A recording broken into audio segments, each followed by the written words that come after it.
Hello. Mic check 1 2 3.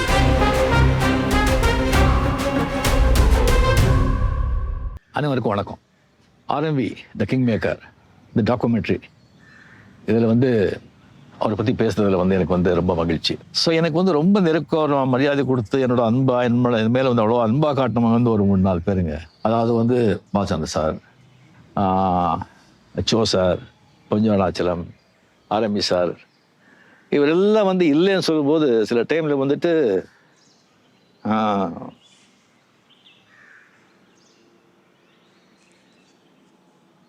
ரொம்ப miss பண்ணுறோம். அது இந்த பாஷா விழாவில் 100 days விழாவில் அவர் ஸ்டேஜில் இருந்தார் ப்ரொடியூசராக. அந்த வெறிகுண்டு கலாச்சாரத்தை பற்றி நான் பேசினேன். எனக்கு அவ்வளோ பேசியிருக்கேன். அவரை வச்சுட்டு மினிஸ்டராக வச்சுக்கிட்டு அதை பற்றியும் நான் பேசக்கூடாது. அந்த அளவுக்கு அப்போ எனக்கு ஒரு தெளிவோ இல்லை ஒரு ஏதோ இல்லை. அதை பற்றி பேசிட்டேன்.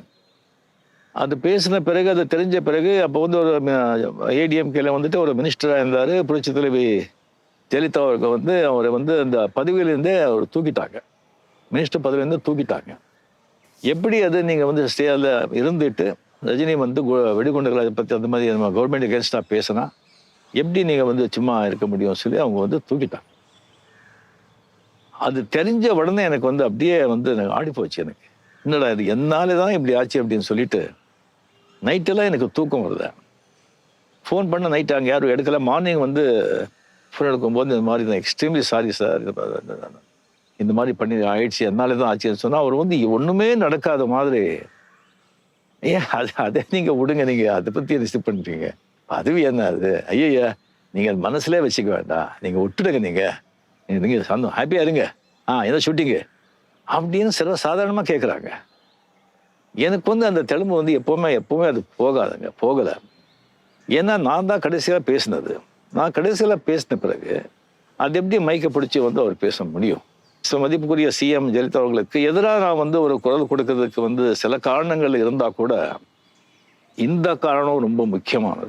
அதுக்கப்புறம் அவர்கிட்ட நான் சொல்லியிருந்தேன் ஃபோனில். நான் வேணும்னா அவர்கிட்ட நான் பேசிட்டா இதை பற்றி சொல்லும்போது ஐயோ வேண்டாம், அந்த அம்மா வடிவத்தை சேஞ்ச் பண்ண மாட்டாங்க, நீங்கள் பேசி உங்கள் மரியாதை இங்கே இழுக்க வேண்டாம் அப்படி நீங்கள் சொல்லி நான் அங்கே போய் சேர வேண்டிய அவசியமும் இல்லை, நீங்கள் விட்டுடுங்கன்னு சொன்னாங்க. அந்த மாதிரி ஒரு பெரிய மனிதருங்க, king maker, real king maker. நான் ட்ரம்ப் கூட தான் நியாயமாக பார்த்தா நான் வெரி க்ளோஸ் டு ட்ரம்ப் தான். நான் ரொம்ப க்ளோஸ் ட்ரம்ப்போட தான் இருக்கேன். இன்னைக்கு அதை யாரும் சொல்ல மாட்டேங்கிறீங்க. அப்புறம் புதின், 2 பேரும் தான் எனக்கு ரொம்ப நெருக்கம். இது ஒரு கல்லூரி நிகழ்வு. அதில் 2 பேருக்குமே வேண்டிய ஒரு ஒருத்தர் இருக்கிறாரு, எங்கள் ஐயா பாரிவேந்தர். அவர் உங்களுக்கு தெரியும் தம்பி, அண்ணாமலை தலைவராகிறதுக்கு முன்பு இருந்தே எனக்கு அவர் ரொம்ப நெருக்கம். நாங்கள் திரைப்பட இயக்குனராக இருக்கிற காலத்தில் இருந்தே அவர் எனக்கு ஐயாவுக்கு நான் ரொம்ப நெருக்கம். ஐயாவுடைய அன்புக்கு நான் எப்போவுமே கட்டுப்படுறவன். அந்த இதில் நீங்கள் வரணுன்னாங்க, நான் போனேன். அவர் வருவாரா இவர் வருவாரா அதெல்லாம் இல்லை, ஐயா கூப்பிடுறாரு போகிறேன். அதில் அது ஒரு நிகழ்வு. நாங்கள் 2 பேரும் பங்கேற்கவே கூடாது, எதிரியுமா அப்படியே திரியணும் அப்படின்னா, அவர் ஒரு கட்சியில் ஒரு மாநில தலைவர், நான் ஒரு கட்சியை வழி நடத்தி கொண்டு வரேன். ஆனால் கட்சி வேற கொள்கை வேற. ஆனால் நாங்கள் 2 பேரும் அண்ணன் தம்பி இல்லைன்னு ஆயிருமா என்ன சொல்லுவோம்? இப்போ திராவிட முன்னேற்ற கழகத்தை கோட்பாட்டு அளவில் எதுக்குறோம். 99 பேர் என் சொந்தக்காரன் தான் இருக்கான். எல்லாரும் சண்டை போடுறத நீங்கள் அவர் சாப்பிட்ட உணவகத்தில் போய் நீங்கள் சாப்பிட்டீங்க, அவர் அந்த கடையில் உடை எடுத்தார், நீங்கள் போய் எடுக்கிறீங்க, அவர் அந்த விண்ணூர்தியில் ஏறி வந்தார், நீங்கள் ஏன் ஏறி வந்தீங்க? இந்த மாதிரி கேள்விகள் எல்லாம் முதல்ல நிறுத்துங்க. அவரே அழைச்சிருக்காரு ஐயா, அவர் என்னையே அழைச்சிருக்காரு. உடனே 2 பேரும் கூட்டணி சேர்ந்து தேர்தலை எதிர்கொண்டு அப்படிலாம் பேசிட கூடாது, புரியுதா? தேர்தல் நடந்து கொண்டிருந்தாலும் வாக்கு சேகரிச்சுக்கிட்டு இருந்தாலும் எங்க ஐயா பாரிவேந்தர் கூப்பிட்டா நான் போவேன். அதே மாதிரி அவர் கூப்பிட்டு யார் வந்தாலும் அதை பத்தி நானும் அவரும் ஒரே ஒரு தாயின் பிள்ளைகள், தமிழ் தாயின் பிள்ளைகள், தமிழர்கிற அடிப்படையில் அவர் பேசுறாரு. அவர் இந்தியத்தை ஏற்றுக்கொண்டிருக்கிறாரு. அவர் இந்தியாவிலிருந்து தமிழ்நாட்டை பார்க்குறேன்றாரு, நான் தமிழ்நாட்டிலிருந்து இந்தியாவை பார்க்குறேன்றேன். 2 பேருக்கு வித்தியாசம் இருக்குல்ல. அவர் சொல்கிற கோட்பாடு, நான் சொல்கிற கோட்பாடு அம்மாவுக்கு மகன், அப்புறம் அத்தைக்கு மருமகன். என் தம்பி சொல்கிறது அத்தைக்கு மருமகன், அப்புறம் அம்மாவுக்கு மகன். அது 2க்கு தூரம் இருக்குல்ல, விளங்கிக்கணும். ஆளுநருங்கிறது ஒரு தொங்கு சதை. இந்த பாருங்க 5 விரல் இருக்கா, இங்கிட்ட ஒரு விரல் தனியா இருந்தா அது இதை மடக்கினா அது மடங்காது, இதை நீட்டினா அது நீட்டாது. அது ஒரு தொல்லை.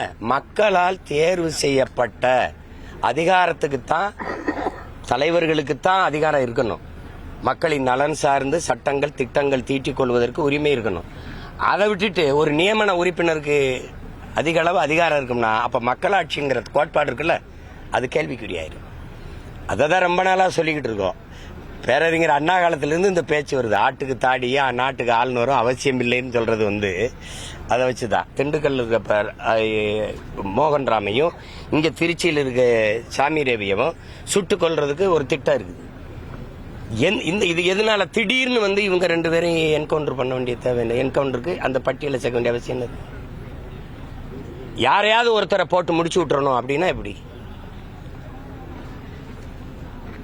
நியாயமான குற்றவாளிகள்னா இவ்வளவு காலம் அவர்கள் கண்டுபிடிக்கப்பட்டு நீதிமன்றத்தை முன் நிறுத்தி விசாரிக்காம ஒரு குற்றம் முடிவு செய்யல. அவங்க எங்கேயும் இருக்காங்க, இவங்க எங்கேயும் இருக்காங்க. திடீர்னு இந்த குற்ற வழக்கில் கொண்டு வந்து சம்பந்தப்படுத்தி திண்டுக்கல்ல மோகன்ராம கொல்லணும், இங்க திருச்சியில சாமி ரவியை கொன்னுட்டா இது சரியாயிரும் அப்படின்னா, இந்த வழக்கில் யாராவதுனா 2 பேரை கொன்னு முடிச்சு விட்டு போயிருது அப்படின்னா இது எப்படியான அணுகுமுறை?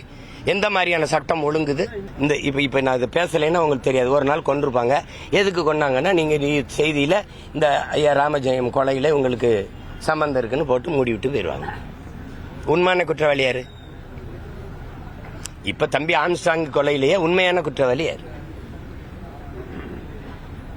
கண்டுபிடிக்க முடியலன்னு கையை உயர்த்திட்டு போகணும்.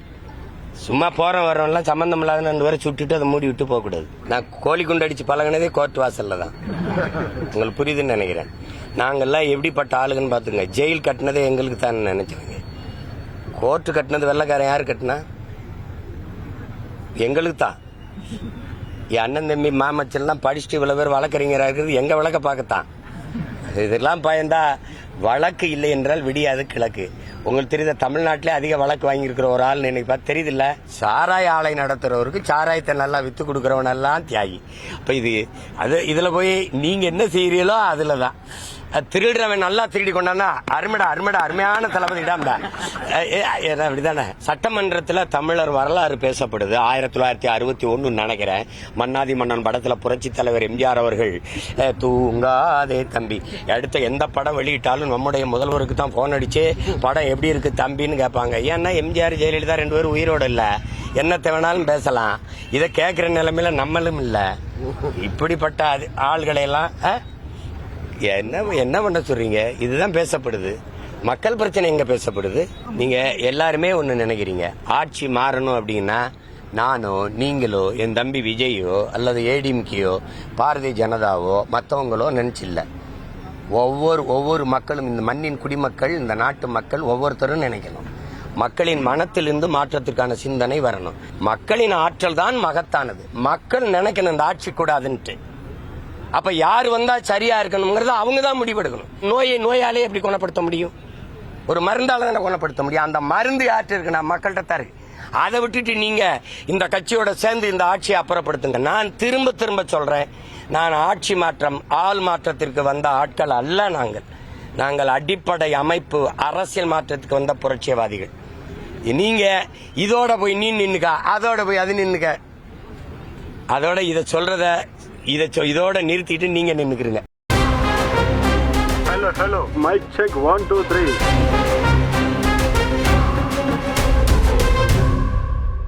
உங்கள் தந்தி ஒன் தொலைக்காட்சியில் தெனாலிராமன் தினமும் மாலை 6 மணிக்கு காண தவறாதீர்கள்.